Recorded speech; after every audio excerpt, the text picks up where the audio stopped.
Bueno, ahí estoy admitiendo a todas las personas que se conectan a esta hora.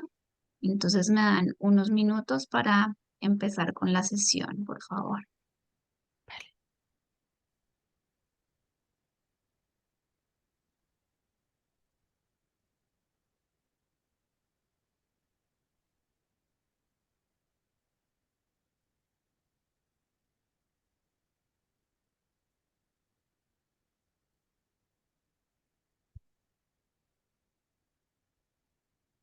Perfecto. Bueno, buenas tardes a quienes se encuentran aquí en España y buenos días a quienes se conectan desde América Latina.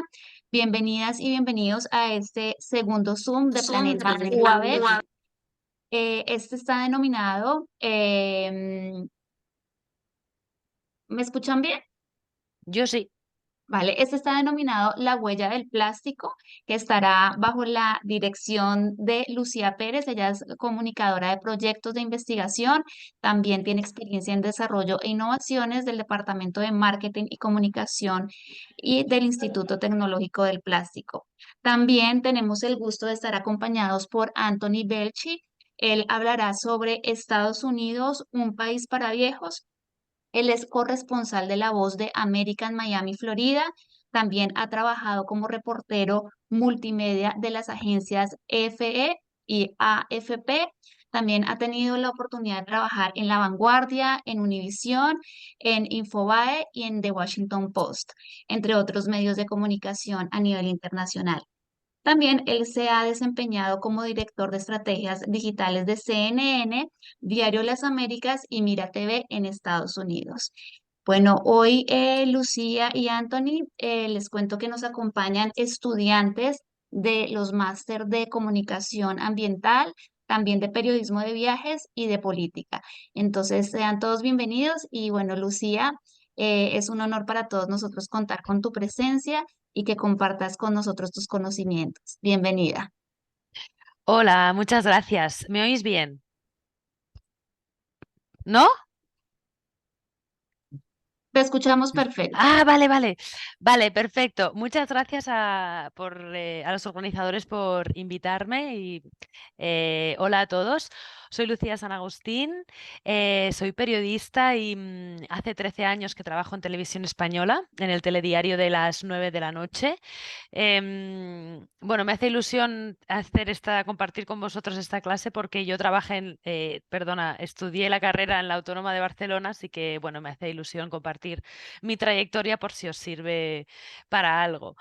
Hace 13 años que trabajo en Televisión Española, aunque mis contratos no han sido siempre unidos, entonces he hecho otras cosas, ¿no?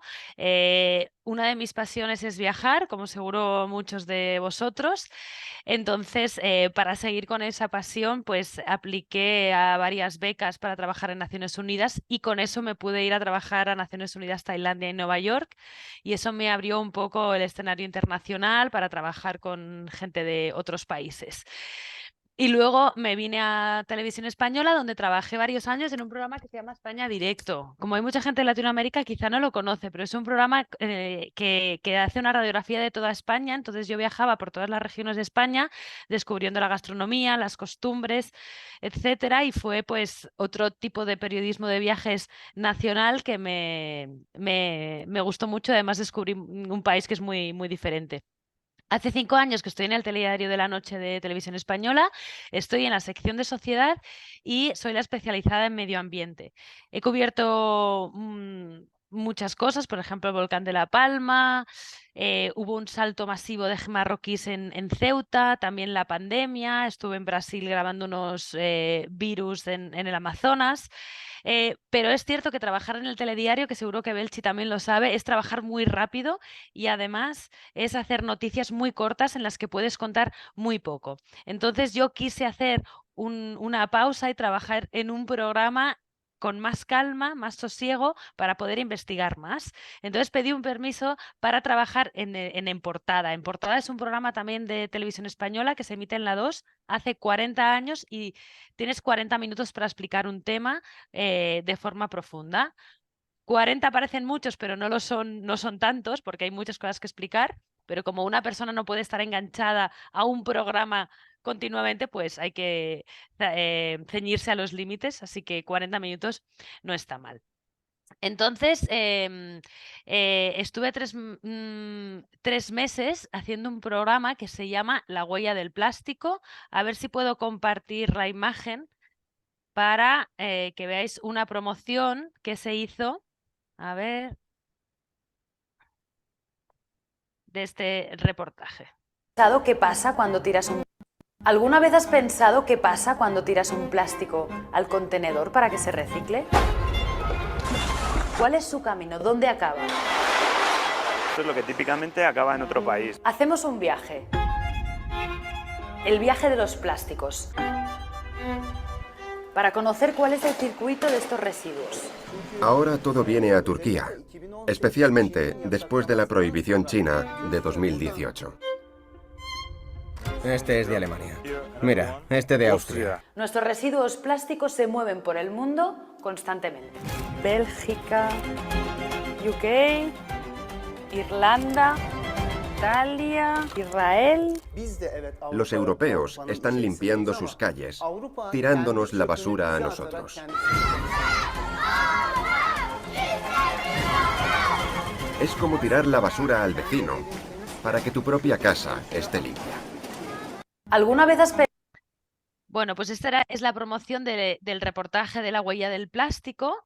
La huella del plástico es un reportaje en el que intentamos seguir el camino del residuo del plástico. ¿Me oís? Vale. Intentamos seguir el residuo de todos los plásticos que tiramos nosotros en un contenedor amarillo, ¿dónde acaban, no? Nos preguntamos, ¿dónde termina ese plástico que tiramos, no? Pues eso es lo que nos preguntamos nosotros. ¿Y por qué escogimos este tema? Bueno, porque yo me encargo de hacer temas de medio ambiente y porque es un tema que nos incumbe a todos. ¿Quién no ha tirado nunca un plástico para que se recicle? Espero que alguno de nosotros lo haya hecho alguna vez, ¿no? ¿Por qué viajamos a Turquía? Bueno, pues que nos dimos cuenta, o sea, os voy a contar un poco la estructura de cómo se hace este reportaje, ¿no? A mí me dan 3 meses para hacer un reportaje. Tenemos un mes y una semana para investigar, para leer, para saber cuáles son las normativas europeas y saber qué es lo que tiene que cumplir cada país para poder reciclar, para hacer contactos, para llamar a Turquía, para pensar en qué personajes pueden funcionar en ese reportaje. En eso tengo un mes y una semana. Es cuando comienzas a llamar, ves qué problemas tienes. En concreto, por ejemplo, Turquía, que es un país muy opaco y que no comparte información con prácticamente nadie, nos costó mucho, es decir, fue imposible contactar con alguien del gobierno de medio ambiente que nos contara cuál era la gestión de los residuos en Turquía. Conseguimos contactar con un ex ministro de Medio Ambiente, eso fue lo que conseguimos, pero fue una batalla de mails, de embajadas y de consulados que no nos surtió. Pero bueno, después de ese mes y una semana con todos los contactos, pasamos a la siguiente fase, que es el viaje. ¿Por qué nos vamos a Turquía? Pues porque es el país del mundo que más plásticos importa o compra de Europa para reciclar. Es decir, Turquía compra residuos plásticos, lo que tiramos en el contenedor amarillo, lo recicla, lo convierte en pequeñas bolas y luego lo vende a Europa para que en Europa volvamos a hacer plástico, botellas, platos, cubiertos. Pero cuando llegamos a Turquía nos dimos cuenta de que eso no siempre es así, ¿no? La segunda fase de este trabajo, ahora os cuento por qué no es así, es el viaje. El viaje son 10 días, no son muchos días, por lo tanto tiene que estar todo muy estructurado, qué es lo que tienes que grabar cada día y con quién. A lo largo de ese viaje normalmente los periodistas intentamos buscar historias, personajes, ¿no? Las personas que nos puedan contar lo que está sucediendo. Algunos temas son sencillos, es decir, por ejemplo, tú vas a una guerra y los personajes son las víctimas, que nos cuentas cómo están sufriendo, ¿no? Hay un incendio, los personajes también son las víctimas,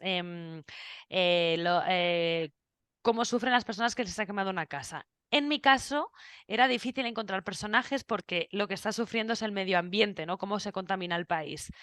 Pero conseguimos dar con un colectivo muy crítico con la gestión de los residuos en Turquía y contactamos con Sedat. Voy a volver a compartir una pantalla, que se convirtió en uno de los protagonistas, que es el único biólogo de Turquía que estudia cómo los plásticos impactan en el país. A ver, os voy a compartir pantalla. Otra vez. Este es Sedat, un chico joven que nos llevó hasta un río que está contaminadísimo de plásticos. ¿Lo oís? En 10 segundos, todo ese plástico. Mira qué colorido, ¿ves? Hay mucho plástico. Entonces, todo es microplástico. Sí, sí, todos son microplásticos. Hay millones de ellos. Algunos puedes reconocerlos y otros no, porque no se pueden ver. Son pequeñas partículas. Partículas de envases de comida. Este es uno de los personajes más importantes del reportaje. A ver, dejar de compartir pantalla. Vale. Porque lo que os decía, intentamos en el reportaje encontrar siempre a personajes que nos puedan contar lo que está sucediendo, ¿no? Vale, es que me hago un poco de lío con todo esto. Ya está. Vale, cuando llegamos a Turquía nos encontramos que ese plástico, algo que ya sabíamos de antemano, por eso íbamos a Turquía, mucho de ese plástico no se recicla. ¿Por qué? Bueno, pues porque hay muchos plásticos que se fabrican que tienen muchos ingredientes distintos. Entonces es muy difícil, el proceso de reciclar es mucho más caro que tirarlo, quemarlo o esconderlo en vertederos, que fabricar otro, ¿no? Entonces, las empresas que hacen lo queman porque no se puede reciclar y fabrican otros plásticos, porque son muy difíciles de reciclar esos. Bueno, pues esos los enviamos muchos de los plásticos se envían a terceros países para que los reciclen, pero Turquía no es capaz de reciclarlos todos. Entonces, ¿qué hace? Los tira, los quema en lugares indebidos, o los tira al agua, como habéis visto en ese río. En Europa también se quema plástico que no se puede reciclar. El problema es cuando se quema en lugares no aptos para ello, que eso es lo que pasa en Turquía, ¿no? Cuando estamos en ese viaje de 10 días, intentamos conseguir un fixer. Un fixer es una persona del país que conoce el país, que tiene muchos contactos y que habla la lengua del país. Esta persona te ayuda durante los 10 días que está contigo a moverte por el país, a buscar a personajes, a buscar contactos. Es cierto que un fixer tiene mucho más sentido, por ejemplo, en mitad de una guerra. Un fixer te ayuda a llevarte al frente donde están combatiendo los bandos, te ayuda también a conseguir una entrevista con el presidente del país, etcétera. Pero en nuestro caso, en Turquía, necesitábamos saber dónde estaban los vertederos de plástico ilegales que tira Turquía. Este fixer había trabajado con otros periodistas que ya habían hecho este tema y conocía los lugares a dónde ir, ¿no? Esos vertederos, como digo, son ilegales y contaminan. Os voy a compartir otro vídeo de un ejemplo de esos vertederos que encontrábamos gracias al fixer, que yo creo que es muy importante en este tipo de reportajes.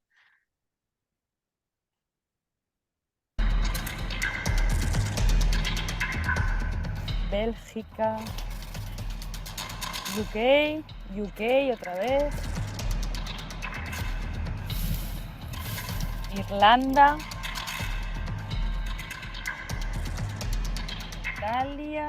Italia otra vez. De este saco prácticamente todo es de Italia. Plástico de Irlanda, Israel, Irlanda. Bélgica, UK otra vez, Irlanda,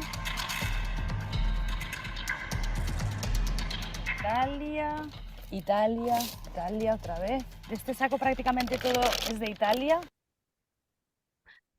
Bueno, es un ejemplo de los vertederos que encontrábamos en Turquía. Una de las preguntas que os haréis, ¿por qué Europa no recicla sus propios plásticos? Bueno, pues también nos fuimos a Bruselas para preguntar por qué Europa no recicla y lo que nos decían es que no hay suficiente infraestructura para ello, ¿no? Em, em, durante esos 10 días de rodaje, a ver, ¿os he dejado de compartir pantalla? ¿O todavía la tenéis compartida? Has dejado de compartir pantalla. Vale. Vale, sí, perdonad. Mm, vale. Vale, sí, el Fixer. Lo que os decía que es muy útil para encontrar contactos, lugares a los que necesitemos ir, etcétera. Todo en 10 días. En nuestro caso teníamos 10 días en total, 8 días en Turquía y 2 días para ir a Bruselas y a hablar con la Unión Europea y pedirle explicaciones de por qué eso ocurría.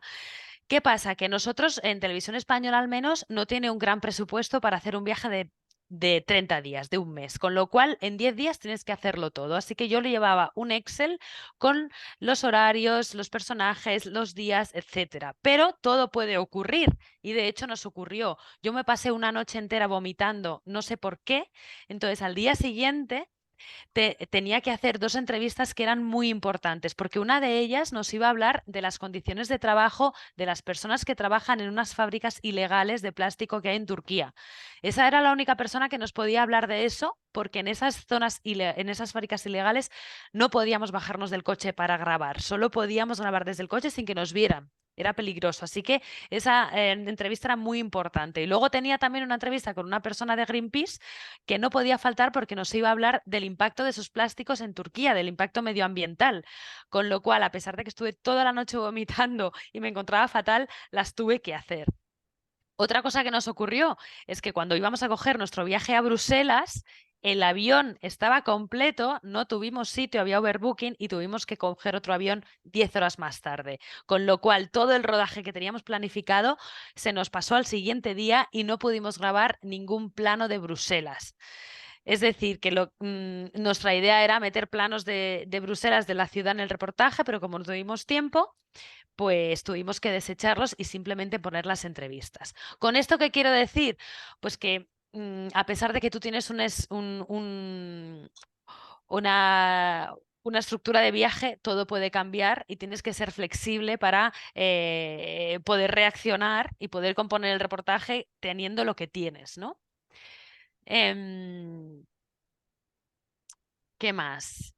Después de esos 10 días de trabajo, en el que además de muchos vertederos, vimos, por ejemplo, que eso también nos llevó el Fixer y era muy importante, un barrio entero de Turquía que vive rodeado de fábricas de reciclaje de plástico, que lo que hacen con ese plástico por las noches, el que no pueden reciclar, es quemarlo. Con lo cual, todas las noches esos vecinos están inhalando humo tóxico y el número de personas con enfermedades respiratorias y el número de personas que sufren cáncer ha aumentado. Eso nos lo cuenta también un médico con el que hablamos ahí, ¿no? Es decir, el reciclaje, el sistema de reciclaje europeo y del mundo en general no funciona, ¿no? Todo eso es lo que grabamos y a la vuelta es cuando yo tenía 2 semanas para hacer un guión antes de empezar a montar. 2 semanas parecen mucho, pero para mí fue lo más complicado porque cuando llegas del viaje yo al menos tenía 22 horas de grabación que tenía que dejar en 40 minutos y tenía que explicar un tema complejo con varias aristas de una manera que se entendiera, ¿no? En este caso, en portada, el redactor trabaja muy pegado al realizador. A mí me tocó un realizador con el que trabajé que tiene mucha experiencia en hacer reportajes largos, entonces me da muchas ideas de cómo empezar un reportaje o de cómo estructurarlo, ¿no? Porque no es lo mismo, por ejemplo, explicar. Ahora vamos a ver un accidente de un coche que ha sido muy duro y luego vemos el accidente del coche que ver el accidente del coche y luego contar lo que ha pasado, ¿no? Siempre estamos intentando jugar con ese impacto para que el espectador pues se enganche al reportaje, ¿no? ¿Por qué pongo el ejemplo de cómo contar una cosa antes que otra? Bueno, pues porque eso es lo que hizo el lo que me propuso mi realizador y así empezamos el reportaje. A ver, os voy a poner solo un poquito del inicio del reportaje para que veáis que lo empezamos al revés. A ver, que comparto otra vez pantalla.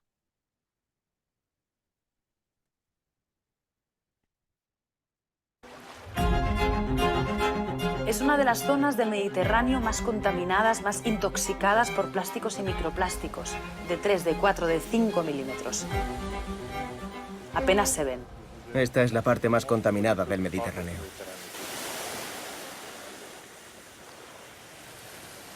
Es como el lugar de acumulación de la basura internacional. Puedes encontrar fácilmente plásticos de Gran Bretaña. ¿Ves este símbolo? Es el símbolo de reciclaje, pero está aquí tirado.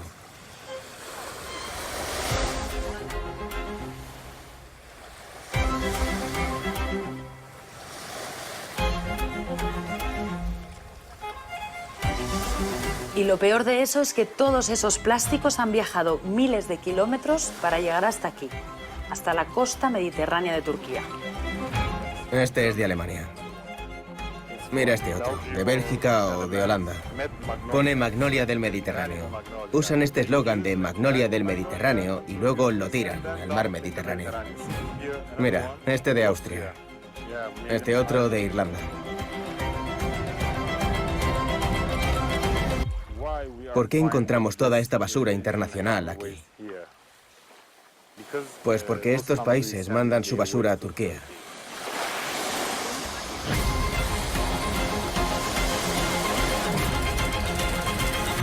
Es una especie de colonialismo.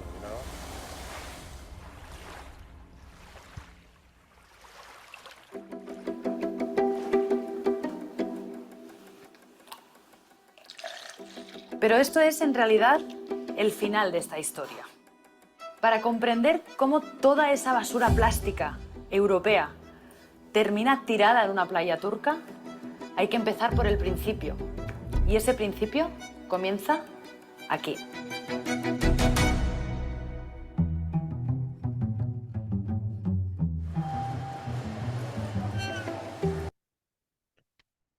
Bueno, os he puesto un poco el inicio del reportaje para que veáis cómo está el guión hecho. Empezamos en el final del reportaje porque esa es la zona más contaminada del Mediterráneo por plásticos. Empieza en Turquía, pero esa contaminación al final nos llega a nosotros también, ¿no? Entonces empezamos por el final y decimos, oye, esto es lo que ocurre, nos estamos contaminando todos, pero hay que empezar por el principio, ¿no?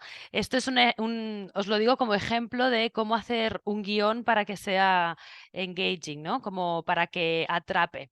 Y luego otra cosa que hicimos, una de las características en portada de este programa es que no tiene off, no hay ninguna voz en off que explique lo que está ocurriendo. Entonces, a no ser que las entrevistas te lo puedan contar todo, hay que meter algo para poder hilar la historia. En mi caso, como son muchas entrevistas oficiales, decidimos que sería yo la que explicaría en primera persona cómo está yendo nuestro viaje, ¿no? Pues primero fuimos aquí, luego nos encontramos lo otro y esa fue la forma de hilar todo el guión y de hacer que tuviera un sentido, ¿no?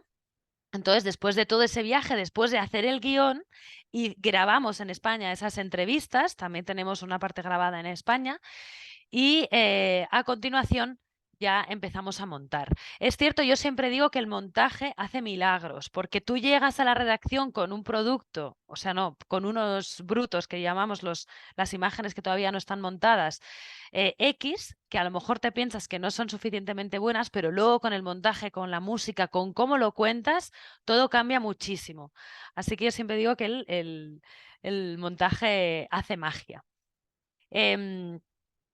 Y bueno, después de 2 semanas de montaje, porque aquí el montaje es está muy cuidado, muy pensado, se trabaja durante muchas horas, casi 3 semanas montando diariamente, pues hicimos este reportaje que es La huella del plástico, que dura 40 minutos, cuyo mensaje o el mensaje que queríamos transmitir es que las normativas en Europa para reciclar no funcionan. Delegamos el trabajo de reciclaje a países más pobres que nosotros, esos países no son capaces de reciclar nada, bueno, o mucho no, se contamina todo, con lo cual lo que hace Europa es deshacerse de sus propios residuos sin asegurarse de que ese circuito o sin asegurarse de que todos los plásticos que vendemos acaban realmente reciclándose, ¿no? Entonces, bueno, con este reportaje queríamos denunciar esa dejadez por parte de Europa y también hacer cambiar la relación de todos nosotros que tenemos ahora que tenemos con el plástico. Si veis este reportaje que se emitió el 30 de octubre y que está en la web, seguramente la relación con el plástico cambie, ¿no? Y bueno, y ya para acabar, la conclusión de todo esto, que he hablado mucho, es que la idea inicial de un proyecto seguramente cambie mucho cuando sea el resultado final. O sea, tú tienes una idea y hasta que llega el resultado final cambia mucho, por eso hay que ser flexible, saber que las cosas pueden fallar y que sea como sea, tiene que salir un reportaje que seguro que va a salir bien, pero hay un día de emisión y ese día tiene que salir y el espectador está esperando un programa y tu director también. Y al final tienes que lanzar un producto y, y bueno, que es divertido, si lo haces con ilusión, pues al final está bien.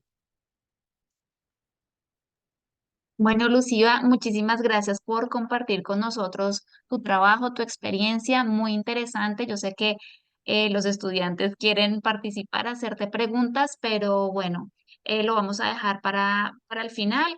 Y entonces le damos paso a Anthony. Bienvenido, Anthony. ¿Qué tal? Buenas tardes, buenos días a todos. Estoy en Miami, en Florida, en Estados Unidos. Llevo 14 años viviendo aquí en el sur de Florida. Yo también, como Lucía, estudié en la Universidad Autónoma de Barcelona del 2005 al 2009. Luego aproveché y me fui unos meses a la Universidad de San Diego, en California, donde de alguna manera descubrí un poco la sociedad norteamericana, cómo se vive. Me acabé enamorando bueno, del estilo de vida americano y busqué la fórmula de poderme quedar de alguna manera.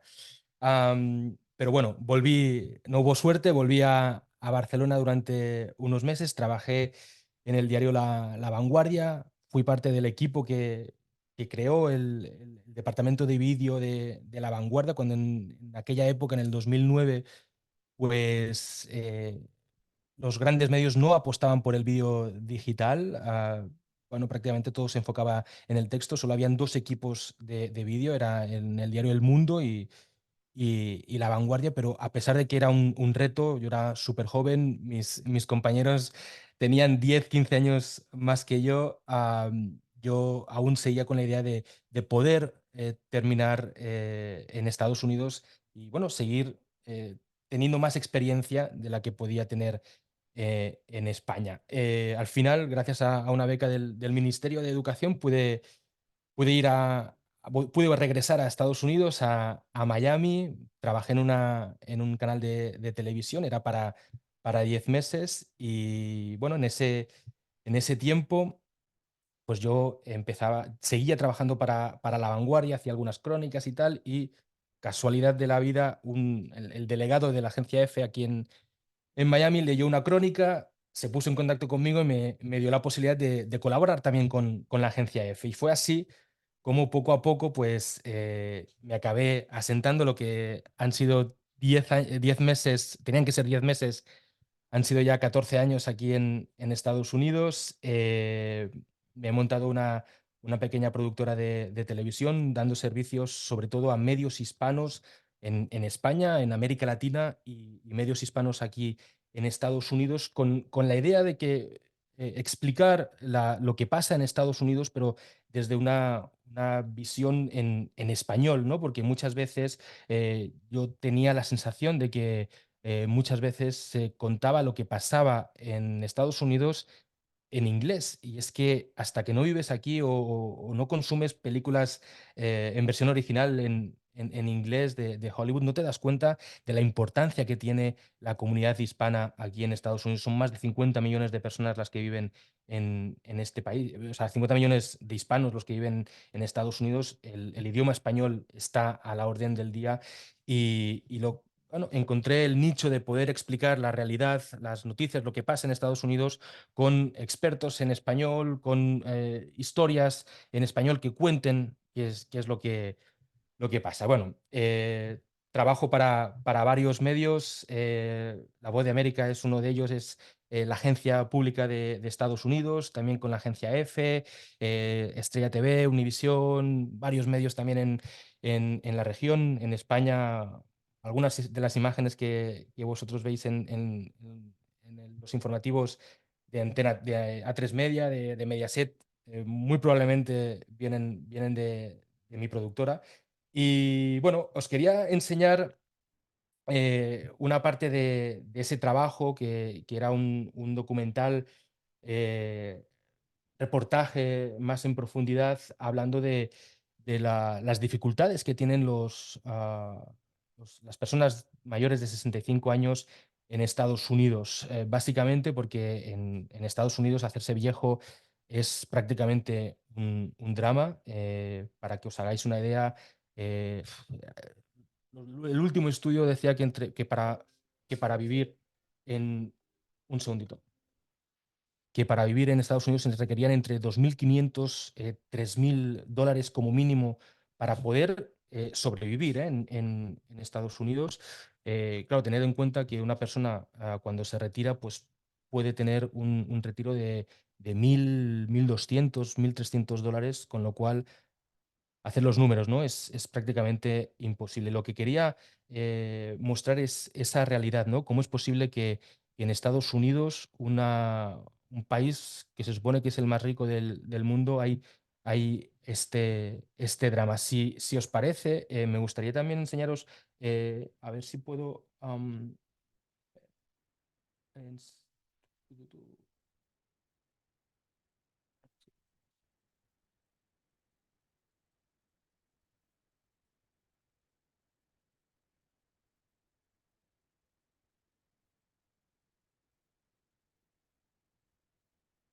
Os enseño la primera parte, un pequeño trocito, no, son 3 minutos del inicio del reportaje, para poner un poco en contexto de lo que se vive en Estados Unidos en cuanto a lo que tiene que ver con las prestaciones que se dan a las personas de la tercera edad. A ver. Martín, ven, vamos. Entra. Vale, camina. Catriel lleva más de 20 años viviendo y trabajando en Miami. Emigró de Cuba a Estados Unidos en busca de una vida mejor, pero quedarse aquí ya no es una opción viable. Cuando se retire le quedará un pago de unos 1.400 dólares al mes, eso siendo optimista, un dinero que no sería suficiente. ¿Cómo vives? ¿Cómo pagas una compra en el supermercado? ¿Cómo pagas los impuestos de la propiedad? ¿Cómo pagas los gastos de transporte, la gasolina en el caso de que manejes? Ahora se plantea muy seriamente irse de Estados Unidos en cuanto tenga la edad del retiro. A partir de los 62 años, junto a su esposo, ha comprado una casa en el norte de España. Ahí el nivel de vida es mucho más bajo, así que podría vivir bien con la pensión. No necesitan tener un coche para transportarse, pueden utilizar el transporte público. La salud, me cuentan, no me ha tocado experimentarla, pero me cuentan que el sistema de salud es bueno. Su caso no es aislado. La Administración de la Seguridad Social de Estados Unidos confirmó que el número de estadounidenses retirados que reciben beneficios en el extranjero prácticamente se duplicó en 3 años. Ahora hay casi 800.000 viviendo fuera. Retirarse en Estados Unidos es prácticamente nadar contra la corriente. O sea, es como toda la vida haber estado nadando, nadando y nadando, y te ahogas llegando a la orilla. Para recibir una pensión en los Estados Unidos, una persona debe trabajar durante 10 años. El tiempo se acumula a lo largo de la vida laboral, sin importar la continuidad. La regla es alcanzar un mínimo de 40 trimestres cotizados. Una persona que haya tenido bastante entrada puede tener una jubilación bastante decorosa. 1.627. La media de En averaje, prestación a para los que tengas jubilados una en idea, Estados en Unidos el es averaje, de un 1.700 concepto, dólares al como se mes, sabe, pero el con el crédito altísimo este costo de año, vida cada actual trimestre, es obviamente, si prácticamente haces imposible eso hacer frente a los gastos del 4 día a veces al día, año que son rondarían 100.000, los 2.500 y los aporta 2 años que 3.500 son más dólares al mes. acortados, son Las como nada. cuentas no salen. Pues la persona normal hoy en día tiene carro, por decirle, tiene que pagar seguro de carro. No estamos hablando solo de la comida, la gastronomía, pero estamos hablando de la renta o mortgage de la casa, el seguro de la casa, los taxes de la casa. Entonces hoy en día no es como antes.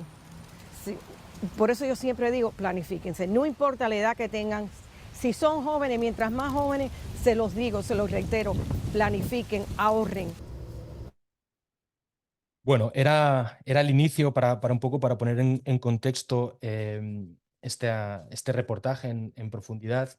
Eh, lo que explicaba Lucía, que ella de alguna manera fue al campo a ver qué encontraba y luego montó la historia, yo lo hice al revés. Básicamente era un tema, sabíamos que había este problema aquí en Estados Unidos. Hay un problema muy serio con eso. Em, y lo que intenté hacer es hacer un reportaje de unos 15 minutos estructurado en varias historias que explicaran desde varios ángulos cómo vive la tercera edad en este país, ¿no? El caso de Catriel, un cubano que lleva 20 años viviendo en Estados Unidos, ve que se acerca la edad de jubilación y con lo que le va a quedar de retiro no va a poder vivir. Es un hombre que vive en una casa, que de alguna manera vive de una forma bastante cómoda y no le da, ¿no? Hay otro caso de una mujer que está cobrando una pensión de 900 dólares. Ella tiene una discapacidad física, no puede comprar, no puede trabajar. eh, Claro, prácticamente tiene 50 dólares para gastar durante la semana. No puede, no le salen las cuentas. Otro señor que también lleva 30 años viviendo en Estados Unidos, em, de la noche a la mañana le suben la renta creo que me dijo, de 1.500 a 2.500, con lo cual era imposible vivir y se vio obligado a irse a un refugio, a un shelter. Después de 30 años cotizando, trabajando, era electricista, se tiene que ir a un refugio porque con drogadictos, con gente de la calle, porque no puede pagar un retiro. Claro, la situación es complicada y lo quería explicar desde un punto de vista hispano. Em, Prácticamente el 90% de los testimonios que hay, tanto de expertos como de testimonios, son en español.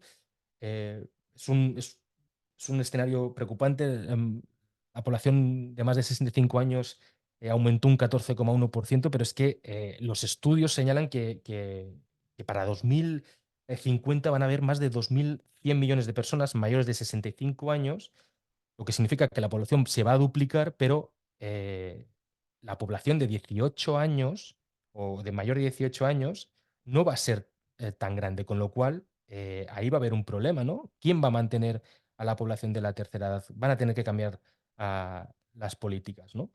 Y bueno, la historia fue hacer una estructura muy bien de qué personajes necesitábamos. Para este reportaje tuve que contratar a una productora que fue la que básicamente me ayudó a buscar ciertos personajes. Pues eso mismo, ¿no? Al cubano que se quería ir a España, que se había comprado ya una casa pensando ya en la jubilación, esas personas que se ven obligadas a trabajar después de los 65 años.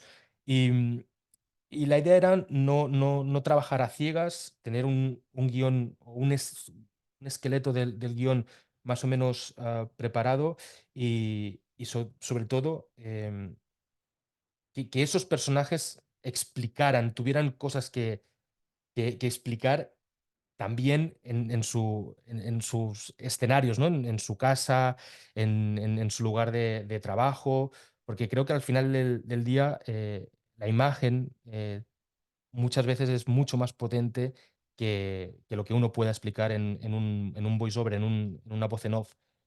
Y con lo cual me parecía un tema bastante interesante, que también se debe explicar no solo aquí en Estados Unidos, sino también en otros países, ¿no? Como España, en otros países de Europa, también en la región de América Latina, básicamente porque si esto está ocurriendo aquí en Estados Unidos, también esa tendencia puede trasladarse a esos países y de alguna manera también analizar qué soluciones se pueden buscar al respecto, ¿no?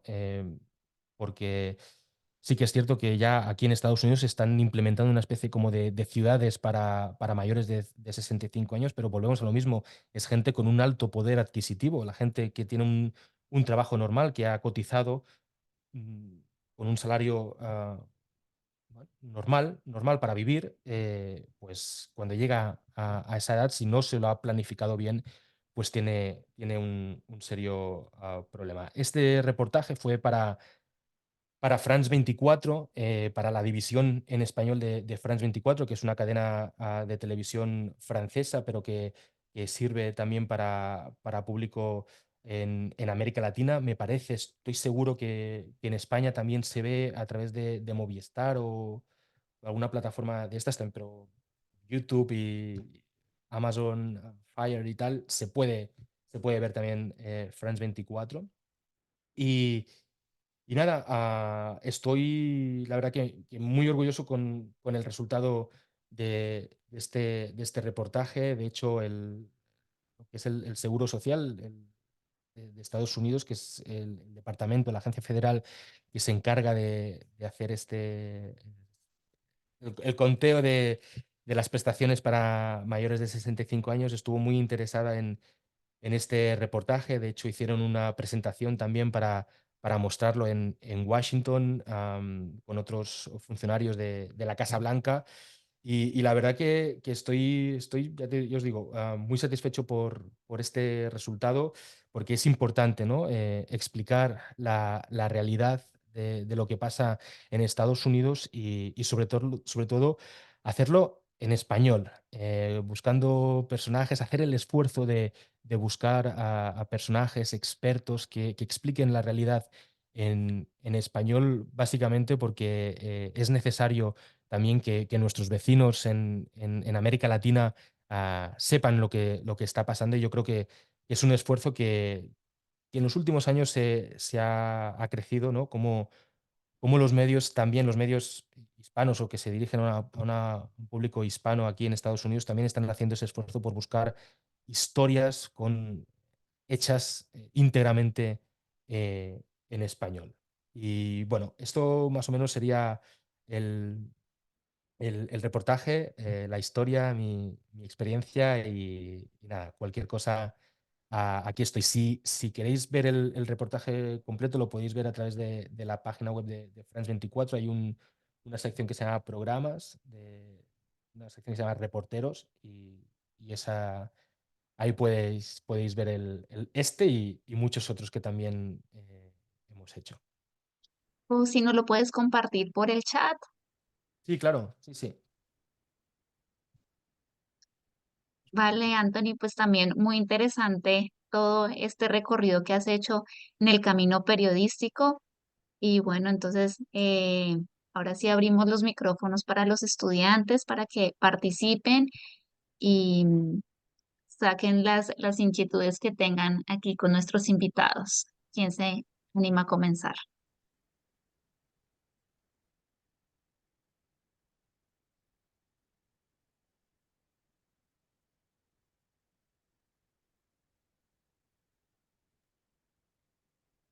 A ver, no, nadie se anima.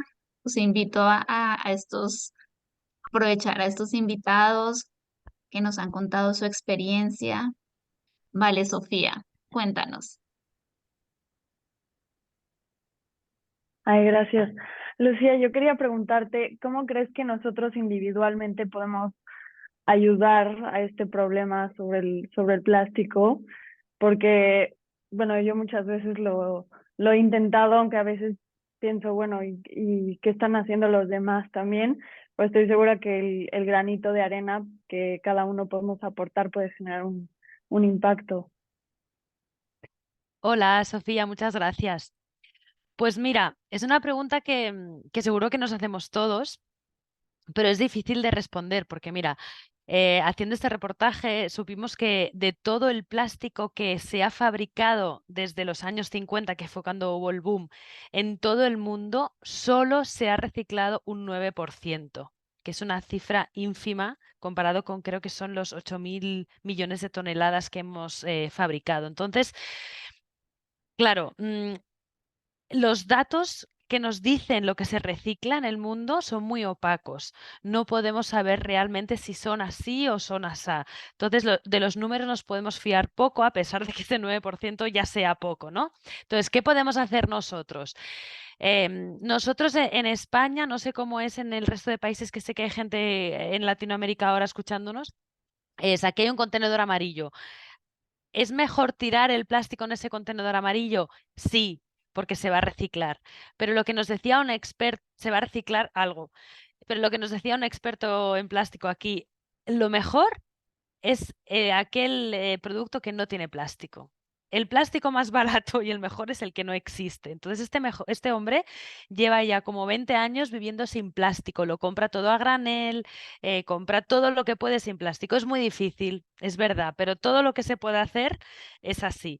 De todas formas, o sea, todo lo que se puede hacer será mejor. De todas formas, la gran responsabilidad, aparte de, por ejemplo, en este caso la Unión Europea, de ser más estricto con las normativas, lo tienen los fabricantes de plástico. Los fabricantes de plástico hacen, o sea, fabrican plástico que no se puede reciclar. Por ejemplo, una bolsa de chips de patatas fritas que comemos muchos, ese plástico no se va a reciclar, es imposible. Entonces, los fabricantes de plástico lo que tienen que hacer es ponerse de acuerdo para fabricar un plástico 100% reciclable. Ese es uno de los objetivos que tiene Europa para 2050-2030, que es que todos los plásticos que se consuman sean 100% reciclables. Pero esto tiene que ser una decisión mundial. No vale que en unos sitios sí y en otros no. Y esto, claro, es muy desigual porque hay países que están todavía desarrollándose y cómo no van a utilizar plástico si en Europa y en Estados Unidos llevamos años utilizándolo, ¿no? Entonces, bueno, hay que ser estricto con las normativas. Europa y todo el mundo tiene que hacer, pues eso, un esfuerzo porque los fabricantes, los consumidores y los que venden plástico tengan unas normativas mucho más estrictas. Nosotros, pues consumir lo mínimo posible. Yo, por ejemplo, ya no compro yogures en plástico, ya no compro. Los compro en cristal.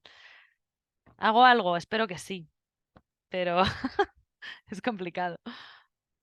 Bueno, Lucía, a mí me gustaría hacerte una pregunta. Desde tu trayectoria como comunicadora y periodista especializada en medio ambiente, ¿cuáles consideras que son los retos que tenemos quienes ejercemos esta profesión para transmitir un mensaje? ¿Qué responsabilidad cae en nosotros? Pues mira, yo creo que el calentamiento global es uno de los retos más dramáticos a los que se enfrenta la humanidad. Es una cosa imparable y que va a tener consecuencias nefastas para todos.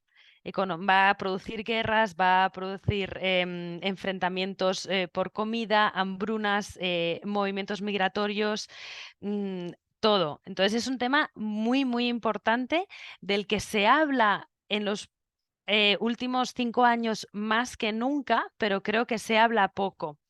Em, Nosotros en el telediario de vez en cuando parece que repitamos noticias, ¿no?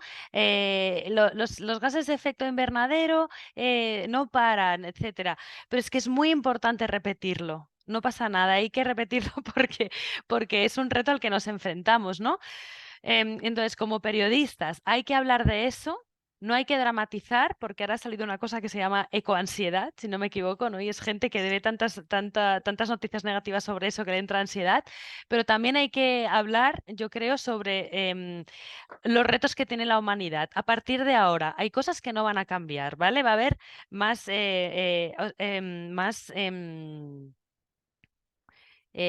bueno, lluvias torrenciales, más, ¿cómo se llaman? Mm, No, quizás Fenómenos también extremos, ¿no? Exacto, fenómenos extremos van a ser mucho más, los fenómenos extremos van a ser mucho más habituales, ¿no? Entonces, ¿qué tiene que hacer la humanidad ahora? Adaptarse a esos cambios, construir ciudades que puedan ser vivibles para lo que nos llega, ¿no? Habitables para lo que nos viene, para el calor, construir más zonas verdes, etcétera. Entonces, yo creo que nuestro camino como periodistas es también dar noticias positivas con soluciones, ¿no? No solo cosas malas que puedan llegar, sino qué soluciones nos puedan encaminar para poder sobrevivir a lo que nos llega. Gracias, Lucía. ¿Alguna otra persona que quiera participar?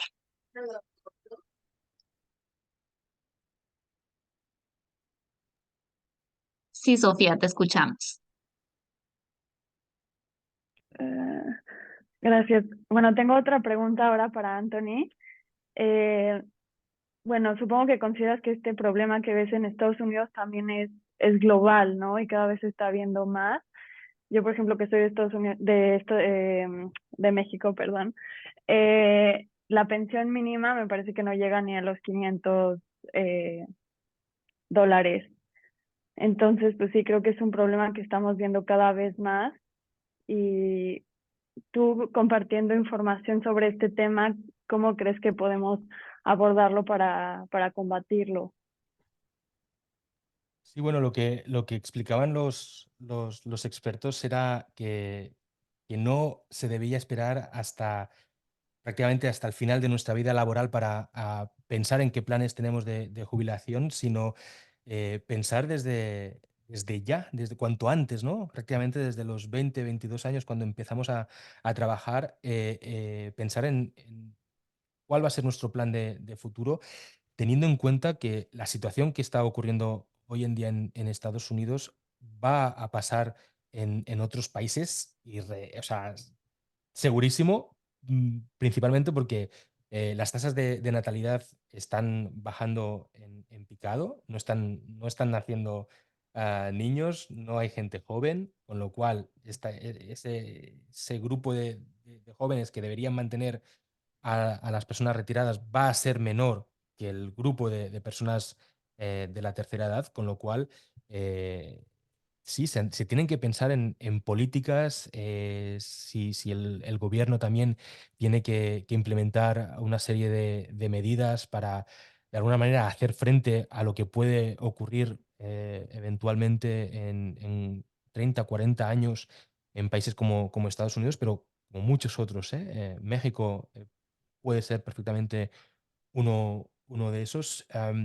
Pero nos encontramos en que muchas veces, y es lo mismo que ocurre también cuando se abordan las políticas medioambientales, y es que los gobernantes, los gobiernos no piensan en implementar políticas a tan largo plazo, básicamente porque no da votos. Es decir, el hecho de implementar políticas que cuiden el medio ambiente, no sé, impulsando ciertas industrias de energía verde o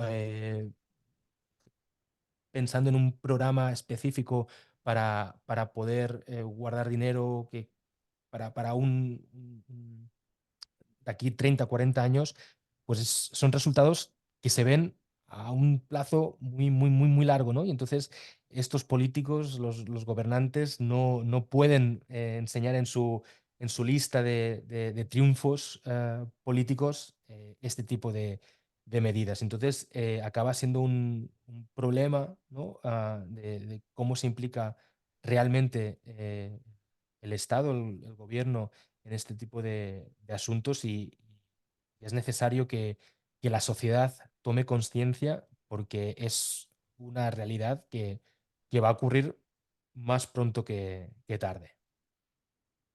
Mira, yo quería añadir una cosa que has dicho ahora, perdona, Belchi, con lo de los políticos y con la pregunta que me ha hecho Natalie, con qué responsabilidad tenemos los periodistas con el medio ambiente y con todo, ¿no? Pues yo estaba diciendo que era muy importante hablar de cómo deberían ser a partir de ahora las ciudades, ¿no? Para afrontar lo que nos viene en el cambio climático, pero a lo mejor también en tu caso, Belchi, cómo debería ser una sociedad donde la gente mayor estuviera a gusto, ¿no? Pues es importante dar claves de cómo debería ser como periodista, hay que darle esas claves porque la gente que nos vea es la que va a tener la idea de cómo debe ser esa ciudad y la que va a votar al político que dé esas ideas, ¿no? Si a un espectador le, bueno, le das la idea del ideal de lo que podría ser en el futuro, lo va a replicar en su voto con el político, ¿no? Entonces hay que dar claves de cómo pueden mejorar las cosas. Y quizás también en mi caso, ya también llevo bastantes años trabajando como periodista aquí en Estados Unidos. También he visto, ¿no? Como muchas veces los medios, sobre todo los que son medios privados, pues este tipo de temas no acaban invirtiendo porque supone una gran inversión de dinero, de tiempo. Los medios, como sabéis, están en una situación de crisis, pero por suerte aún hay la confianza en los medios públicos, que son los que pueden destinar una parte del presupuesto a tratar estos temas, porque bueno, como medios públicos se tienen que enfocar también, tienen esa responsabilidad para, para ofrecer y enseñar este tipo de cuestiones. Me alegro que cadenas como France 24, una cadena pública francesa, pero que también se enfoca muy mucho en lo que ocurre en América Latina, pues también dé voz, ¿no? a esas problemáticas, ¿no? Lo mismo pues con Voice of America, que es la agencia estatal de Estados Unidos, Deutsche Welle, la cadena pública alemana, televisión española, ¿no? Em, por suerte aún, mira, se ve con cierto optimismo que al menos el periodismo, no sé si periodismo de soluciones entraría en este caso, pero que de alguna manera, por suerte aún existen medios públicos que con esa responsabilidad para mostrar lo que ocurre en nuestra sociedad, en nuestro entorno. Así es, Anthony. Bueno, pues muy interesante también todo lo que nos has comentado. Y bueno, yo tengo una última pregunta, o bueno, más que una pregunta, me gustaría que a través de tu experiencia como periodista nos digas cuáles han sido como los tres, que nos des más bien tres tips de cómo nosotros podemos comunicar de una forma asertiva, ya que tú tienes la experiencia como reportero, en temas de investigación. ¿Cuáles han sido esas tres claves que nosotros podemos empezar a aplicar para tener una comunicación asertiva? Mira, yo te explicaré desde el punto de vista, desde un reportero corresponsal, a pesar de tener también muchos años, aún, o sea, muchos años fuera de mi casa, de España, de Barcelona. Lo primero es ser muy curioso, ¿no? Y tratar de mirar los informativos locales, saber qué es lo que pasa, porque es la mejor manera de informarse, de saber qué es lo que ocurre en tu entorno, y no te lo van a dar las grandes cadenas de televisión. Muchas veces están en los medios pequeñitos, en los medios locales, que sí que explican realidades, que luego eso se puede extrapolar a una realidad nacional o internacional, pero que esos personajes, esas historias, las puedes encontrar en los medios locales, y es importantísimo leer, ¿no? Leer, sé que es algo que nos decían, nos dicen mucho en la universidad, en la escuela, ¿no? De lo importante que es, y la verdad que a medida que te vas haciendo más mayor, te das cuenta de lo importante que es saber de muchos temas. A veces sí que es verdad que tienes el síndrome del impostor, porque dices, sé de muchos temas, pero en realidad no sé de nada.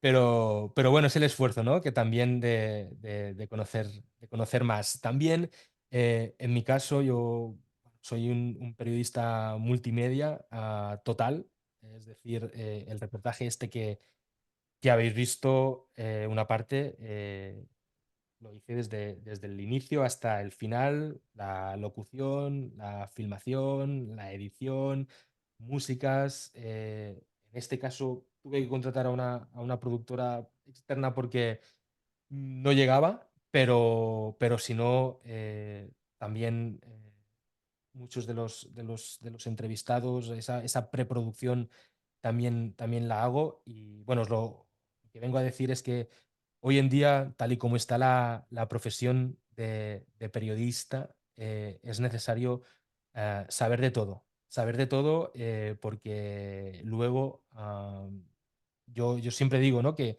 las cosas aquí en Estados Unidos me han podido ir más o menos bien porque sé hacer de todo.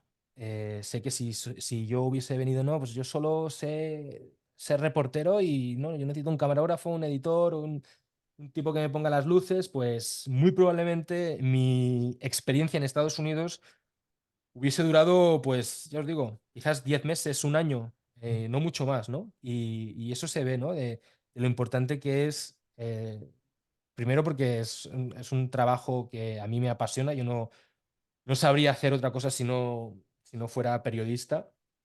Y, y además el reto, ¿no?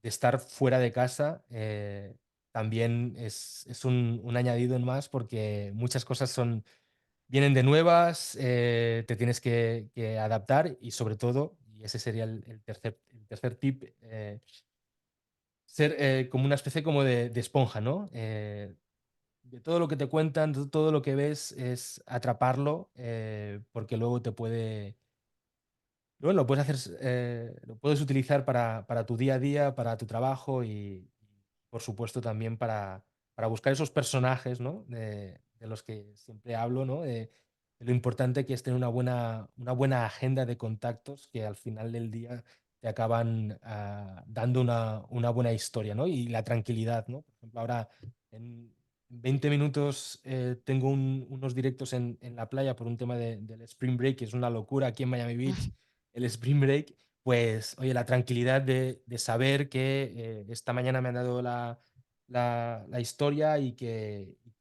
tengo ya los contactos con la policía, con los comerciantes y tal, y eso te lo acaba dando la experiencia y el hecho de ser un poco esponja, ¿no? De un poco observar lo que pasa a tu alrededor y guardarlo. Es importantísimo esa agenda de contactos. Muchísimas gracias, Anthony. ¿Alguien más se anima a participar, a preguntarles a estos expertos en estos temas tan interesantes? Bueno, veo que nadie más levanta la mano. Nuevamente, Mm, Lucía, nuevamente, Anthony, muchísimas gracias por estar esta tarde con nosotros, por acompañarnos, por compartir sus conocimientos. ¿Ibas a decir algo más, Lucía? Te interrumpí. Sí, no, perdona, ¿eh? No, iba a decir, nada, una cosa que es verdad que Belchi tiene mucha razón, que es muy importante, sobre todo como está ahora el panorama laboral de los periodistas, saber hacer de todo. Em, yo, por ejemplo, no sé grabar con una cámara, yo sí que sé montar, sé hacer un guión, etcétera. En Televisión Española vamos con un equipo holgado, es decir, yo voy con un realizador en este reportaje grande, en el telediario no, pero aquí voy con un realizador que es el que piensa la imagen, yo ya me despreocupo completamente de la imagen, ¿no? Ahí Belche tiene un trabajo añadido y que es muy, muy importante, ¿no? Em, bueno, en Televisión Española pues tenemos el privilegio de poder diferenciar o repartir las tareas y centrarse más en una, pero, por ejemplo, como tú eres freelance, Belchi, Bueno, más o menos. o... Tengo una compañía y lo que tengo son una especie como de abonados, ¿no? Que, Mm. que anualmente pagan una cuota y reciben contenidos regulares. Pero sí que es cierto que, por Vale. ejemplo, hay encargos que piden medios pues, para hacer directos o hacer ciertos Vale. reportajes como este. eh, Bueno, es pero que él ya se ha creado su pequeño imperio en Miami. Él y yo nos conocíamos de la uni. Bueno, pues iba a decir otra cosa. Ah, bueno, lo que decía Belchi, la agenda es súper importante y también es muy importante que me he dado cuenta de que las historias desde una redacción no salen. Hay que salir a la calle, buscarlas y encontrarlas, hablar con la gente. Y una historia que te puede parecer una tontería, luego a lo mejor es muy interesante, ¿no? Es decir, no desechar ninguna cosa que nos parece una tontería, porque luego a lo mejor lo vemos en otro medio y decimos, mira, esa historia no estaba tan mal, ¿no? Como darle valor a lo que nos cuenta la gente. Y luego también depende mucho cómo cuentes esa historia, va a llegar o no, ¿no? Entonces, una cosa que parece una tontería, la cuentas de una manera que luego llama la atención, ¿no? Entonces, saber contar también es interesante. Y otra cosa más, y ya me callo, una cosa que me impactó mucho cuando estuve en Nueva York, que fui a varias clases en la universidad, Belche, a lo mejor a ti también te pasa, yo no sé si en Latinoamérica también pasa, pero en las clases todo el mundo pregunta. En España, cuando dices, ¿hay alguna pregunta? Nadie habla. Que no pasa nada, yo también hablaba poco, pero en Nueva York todo el mundo levantaba la mano. Y sí que os recomiendo que os preparéis alguna pregunta para cualquier cosa, porque es romper el hielo y empezar la conversación.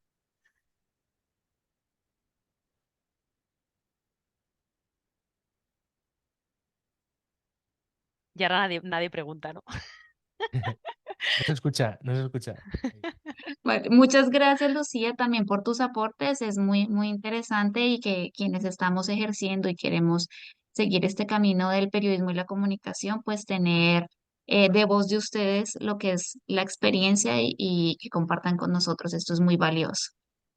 Bueno, pues ¿alguien Gracias a más se anima vosotros. o ya nos despedimos? Si queréis hacerme alguna pregunta o algo, le podéis pedir mi mail a Natalie o a Santiago Tejedor y estamos en contacto. Sí, también les voy a enviar a los estudiantes el link de los dos videos para que lo puedan ver si en ese momento no alcanzaron a tomar el link de aquí del chat. Bueno, entonces que terminen de tener una buena jornada. Gracias a todos los que se conectaron y feliz día. Hasta Gracias. luego. Gracias. Hasta luego. Gracias. Hasta luego. Gracias. Gracias.